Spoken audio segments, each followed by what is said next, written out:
Halo semuanya, jadi pada video kali ini kita akan membahas mengenai biosintesis telur, yaitu ada yolk, albumen, dan juga kerabang. Sebelumnya, perkenalkan nama saya Dwi Teliza Manurung dengan NIM 230306030 dari kelas B, Program Studi Peternakan, Fakultas Pertanian, Universitas Sumatera Utara. Di mana video ini dibuat untuk memenuhi tugas dari mata kuliah Produksi Ternak Unggas yang diampu oleh Ibu Insinyur Tati Widianasari, SPTMP IPN.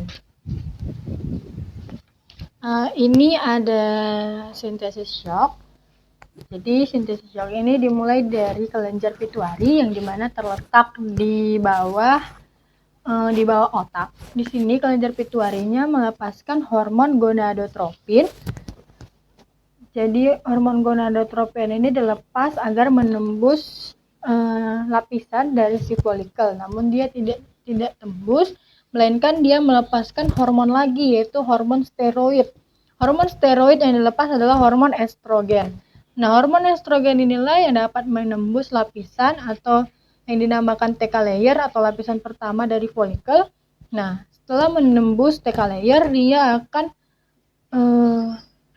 masuk ke dalam hati, yang dimana dia bertugas untuk mengkoordinir hati agar mensintesis protein. Sebelumnya ini adalah komponen penyusun dari kuning telur, yaitu ada asam amino, fosfor, kalsium, dan juga lipid.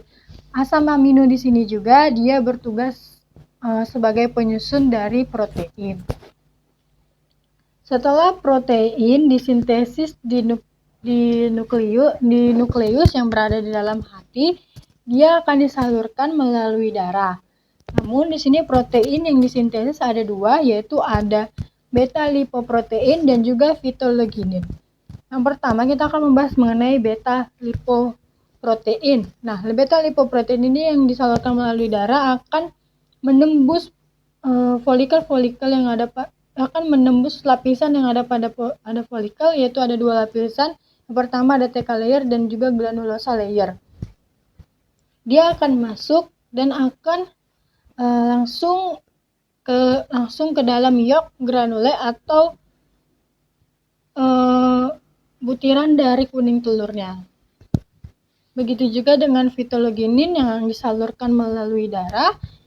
Namun di sini phytologinin ini dia terbagi atas dua protein, yaitu lipofisilin sama fosfitin, yang kemudian kedua-duanya akan dapat menembus TK layer dan juga granulosa layer yang akan masuk ke dalam yolk granule atau butiran dari kuning telur. Setelah semuanya terjadi, setelah melewati semua proses, maka akan terbentuklah kuning telur. Selanjutnya kita akan membahas mengenai sintesis putih telur atau albumen. Nah, sintesis putih telur ini dia dibantu oleh hormon estrogen, yang dimana hormon estrogennya di sini dia larut pada lemak yang biasa disebut dengan molekul estrogen.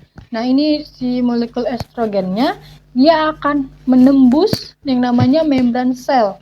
Dia menembus membran sel yang kemudian dia diikat oleh reseptor estrogen yang bisa disebut dengan 4S. Yang kemudian diikat lagi menjadi kompleks reseptor. Namun di sini dia tidak aktif dan akan diikat menjadi aktif yang dinamakan dengan kompleks reseptor aktif yang dilambangkan dengan 5S. Nah, 5S inilah yang akan masuk ke dalam nukleus yang berada di dalam membran sel. Ini nukleus. 5S inilah yang akan berinteraksi dengan kromosom untuk membentuk gen-gen tertentu seperti mNRA. Nah, mNRA di sini dia akan keluar dari nukleus yang akan menuju ribosom. Ribosom di sini dia menstimulan protein-protein yang spesifik untuk putih telur, yaitu ada asam amino. Nah, asam amino di sinilah yang akan menghasilkan glubumin dan protein telur khas lainnya.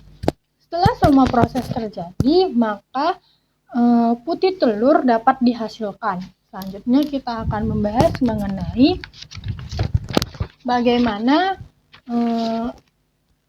sintesis dari kerabang telur atau biasa kita bilang dengan cangkang telur. Cangkang telur ini terjadi di uterus selama 18 hingga 21 jam. Mengapa kerabang telur ini dapat terbentuk? Yaitu dikarenakan adanya kalsium dan juga karbonat yang ada pada plasma darah. Nah, si karbonat ini dia hasil dari metabolik mukosa sel kelenjar kerabang yang terdiri dari CO2 ditambah dengan H2O, yang kemudian akan menghasilkan asam karbonat atau H2CO3 yang dibantu oleh enzim karbonik anhidrase. Asam karbonat ini dia dipecah lagi menjadi HCO3- ditambah dengan hidrogen atau H+, yang kemudian akan masuk ke dalam cairan kelenjar kerabang. Namun di sini dia melepaskan hidrogen atau H+ yang menjadi CO3-. Kalsium yang ada pada plasma darah ini dia akan masuk ke dalam mukosa sel kelenjar kerabang yang kemudian akan masuk lagi ke cairan dalam kelenjar kerabang yang kemudian akan bersatu dengan